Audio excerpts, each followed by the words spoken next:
I'm joined here today with Don Bowie and Todd Kirkpatrick, and we're going to talk a little bit about the Fill the Seats radiothon that's happening to raise money for the Cenovus Energy Hub. So I'll start with you, Don. Why don't you just tell me a little bit about what that is and why it's important that you guys are doing this? So it's an amazing partnership with Stingray Radio to be able to support our fundraising efforts for the Cenovus Energy Hub. We're doing a live radiothon during April 9th to be able to connect the community and try and raise some money for our new facility. All right, and Todd, why don't you just tell me a little bit about it as well? So the thought is that along the way we've had a number of wonderful corporate sponsors that have stepped up, and Cenovus being one of them with the naming rights and many, many others. And as part of the campaign, we've known that we want to give people an opportunity to contribute individually or make smaller contributions as businesses. So when you see the businesses that have stepped up so far, and the contributions they've made are wonderful, and I think we owe it to ourselves as individuals in the community to step up and do what you can, and whether that's a personal donation of what's appropriate for you, or if it's a chance for your business to get some money in that way. And in an event like this, to do Wednesday's radiothon, it's about awareness and reaching out to as many people through Stingray and 95.9, and also through social media to be able to connect and link through to their live stream for people to listen to. So we're looking forward to it. It's going to be awesome. Perfect. And Todd, I'll start with you this time around. What can people expect on-air content-wise during the radiothon?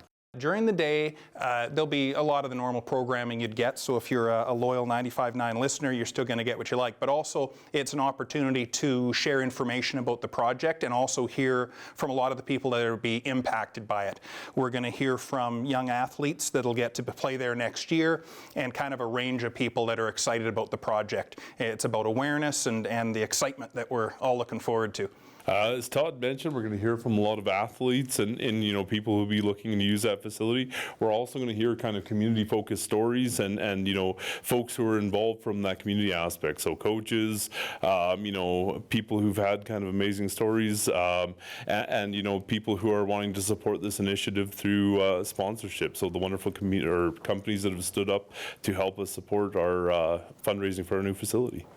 Perfect. And why is it important that Lloydminster has a venue like the Cenovus Energy Hub? And I'll start with you. The Cenovus Energy Hub is going to allow us to do things that right now we can't do in any other facility. So I know concerts are a big one that we're looking forward to the ability to host, but also the scale and scope of hockey that will be nice, as well as other sports that we're going to see in our community. So the stuff that's already kind of big and popular, like curling, but as well as summer usage too. So ball hockey, lacrosse, things of that nature as well.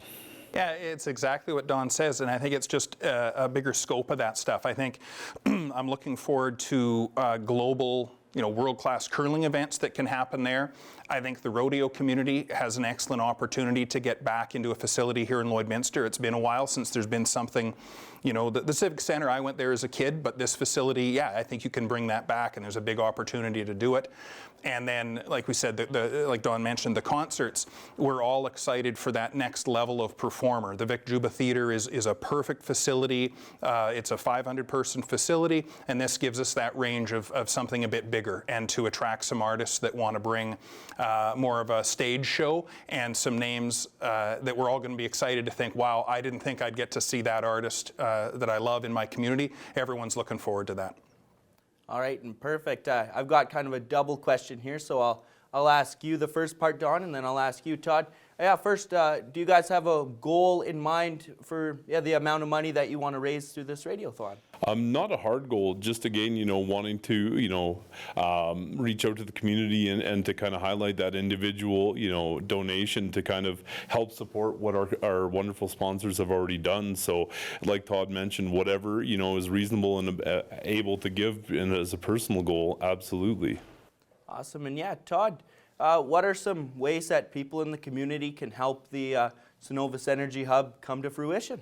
I think things like this, everyone should be excited to tune in for the day, either on your radio in your vehicle or through the Stingray, the app, and whatever way you get your streaming radio services. So when people connect with us for the day, they're going to hear a lot of the sponsors that have signed up for the day, hear about their businesses and them being involved. And again, it's our recognition of those sponsors and just, a day to celebrate this stuff and again, raise awareness with where we're headed, because there'll be more events later in the year, and this is among the bigger ones that we've done so far. Awesome. Well, thanks a lot, guys. That's all the questions I have for today. So yeah, thank you for taking the time and joining me and telling me a little bit about Radiothon and the great Cenovus Energy Hub that this money is going to help finish off. Awesome. Thanks, Lane. Thank you so much.